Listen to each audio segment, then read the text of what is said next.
আমরা দেশ থাকতে কি ভাবতাম আর বিদেশ এসে কি হয় থাকছে বিস্তারিত। আসসালামু আলাইকুম সম্মানিত দর্শক, আপনারা সবাই কেমন আছেন?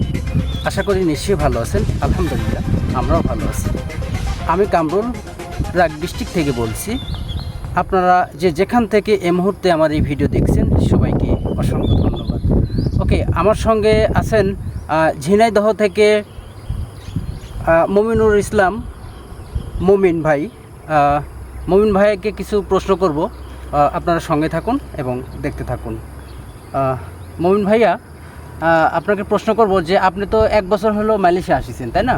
1 বছর 2 মাস। 1 বছর 2 মাস। ওকে, তো আসলে দেশে যখন ছিলেন তখন কি ভাবতেন, আর বিদেশে আসার পরে আসলে কি ভাবছেন? হয়তো দেশে থাকতে অনেক রকম স্বপ্ন থাকে না, যে বিদেশ গেলে আমি এরকম করবো বা এরকম টাকা ইনকাম বা এরকম পজিশনে যাব, এরকমটা হয় না? আসলে আপনি যদি শেয়ার করতেন আমার দর্শকের উদ্দেশ্যে তাহলে অনেক ভালো হতো। এই ভাই যে কথাটি বলছেন, এই আসলে প্রতিটা যারা আমরা দেশ থেকে প্রবাসে আসি, দেশে থাকতে কিন্তু সবারই একটা স্বপ্ন থাকে। প্লাস আমরা সবাই কিন্তু ভাবি যে বিদেশটা আসলে কেমন, বিদেশি আমরা এমন ভাবি। কিন্তু মজার বিষয় হলো এইটা কিন্তু আমরা জানি না যে বিদেশটাও কিন্তু আমাদের মতনই দেশ। অনেকে মনে করে বিদেশ মানে বিদেশ, কিন্তু বিদেশও কিন্তু একটা দেশ। আমি এরকমটাই মনে করতাম। সুতরাং বিদেশে আপনার দেশে থাকতেই যেমন আপনি কাজ করেন, বিদেশেও কিন্তু সেমই কাজ করতে। দেশের আপনার গাছগাছালি যেরকম সব কিছু আছে বিদেশেও, কিন্তু এটা বলতে পারে যে আমাদের দেশ থেকে মধ্যপ্রাচ্য যেসব দেশ বা মালয়েশিয়া, সৌদি, দুবাই, কাতার, এইসব দেশগুলো উন্নত। এর সব দিক থেকে আপনি উন্নত পাবেন। যোগাযোগ ব্যবস্থা, বিদ্যুৎ ব্যবস্থা, তারপর চিকিৎসা ব্যবস্থা, সব দিক থেকে উন্নত।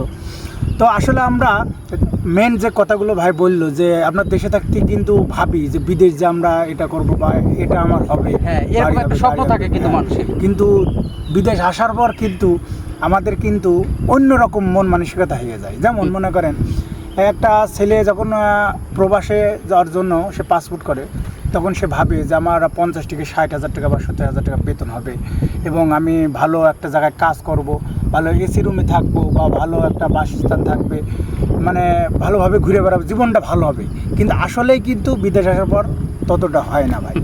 80% লোকেরই কিন্তু বিদেশ আসার পর অনেক কষ্ট হয়। অনেকে মনে করেন বিদেশ আসার পর হয়তো আমি চাইনিজ খাবো বা ভালো ভালো খাদ্য খাবার খাবো, কিন্তু ভাই এটা সম্পূর্ণ ভুল।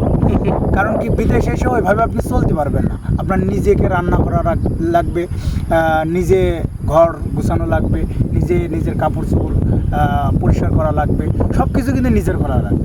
কিন্তু এটা কখনো ভাবেন না যে আপনি বিদেশ যাবেন, সব কিছু আপনার লোক থাকবে, তারা করে দেবে, বা আপনি এসি রুমে থাকবেন। হ্যাঁ, অনেকে হয়তো 2-1 মনে করেন যে ভালো কাজে থাকতে পারে, অফিসিয়াল কাজে, হয়তো রেস্টুরেন্ট বা আপনার বিভিন্ন মনে করেন যে সুপার মার্কেটে এই কাজগুলো তারা হয়তো একটু ভালোভাবে করতে পারে। কিন্তু অধিকাংশই মধ্যপ্রাচ্যের যেসব দেশগুলো, সৌদি আরব, ওমান, ইরাক, তারপরে দুবাই, কাতার, মালয়েশিয়া, তারপর এইসব দেশগুলো কিন্তু আমাদের প্রবাসীদের জন্য অনেক পরিশ্রম করা লাগে, এবং পরিশ্রম না করলে কিন্তু আপনি পর্যাপ্ত পরিমাণ বেতন পাবেন না। ওভার ডিউটি করা লাগবে, ডিউটি শেষেও আবার ওভার ডিউটি করা লাগবে। অনেকে আবার ডিউটি শেষেও ব্যবসা করে বিভিন্ন। কারণ কি, দেশ ভাই, বিদেশ ঠিক আছে, কিন্তু তারপরেও বিদেশে কাজটাই প্রধান বিষয়। কাজ আপনি যেভাবে করবেন হলো সেভাবে আপনার জীবনটা ভালো। তো যারা দেশে কাজ করেন, দেখে যে ভালো একটা চাকরি করছেন, মোটামুটি বেতন 15-20 হাজার, বা একটা ভালো কাজ করছেন, তারা মনে করেন বিদেশে আমরা যে উন্নত জীবনযাপন করব, এই ভুল করে কিন্তু ওই দেশের চাকরি ছেড়ে কখনোই বিদেশে আসবেন না। তাহলে কিন্তু আপনাদের সে স্বপ্নই থেকে যাবে, মাঝখান দিয়ে আপনাদের অনেক লোকসান হয়ে যাবে। এই কথাগুলো অনেকে বিশ্বাস করতে চায় না ভাই, কিন্তু আমরা প্রবাসী থেকে প্রবাসের বাস্তবতাটা তুলে ধরি। আমাদের যে পেজ আছে আমার ভাই, এই পেজ, ইউটিউব চ্যানেল আছে, এখানে কিন্তু মালয়েশিয়ার প্রবাসীদের নিয়েই বিভিন্ন ধরনের বাস্তবিক ভিডিওগুলো তুলে ধরা হয়। সুতরাং তা ভাইয়ের ভিডিও দেখলে আপনাদের চিন্তাধারা পরিবর্তন হয়ে যাবে, আসলে আমরা ভাবি কি আর হয় কি। সুতরাং বিদেশটা সুখের জায়গা না ভাই, বিদেশটা কষ্টের জায়গা। হ্যাঁ, এইটা ঠিক যে বিদেশে একটা জিনিস আপনি হয়তো পাবেন, কঠিনভাবে পরিশ্রম করলে আপনি হয়তো প্রাপ্য কিছু বেতন পাবেন, আপনার দেশের হয়তো বেতন পাবেন, কিন্তু বর্তমান পরিস্থিতিতে কিন্তু অনেকটা কঠিন বিষয়, ইনকাম করা অনেকটা কঠিন বিষয়। এবং এইসব দেশেও এই দেশের লোকও পরিশ্রম করা শিখে গেছে। আগে হয়তো অনেকে কম পরিশ্রম করতো, যার কারণে এইসব দেশে বাঙালি বা অন্যান্য দেশে বহির্বিভাগের লোক হলো আপনার চাহিদা ছিল, কিন্তু এখন এই দেশের লোকেরও কাজের চাহিদা বেড়ে গেছে, যার কারণে এরা আর বাইরে থেকে বেশি লোক নিয়ে আসে না বা কাজের সেই ক্যাবটা কমে গেছে। সবাই ভালো থাকবেন, সুস্থ থাকবেন এবং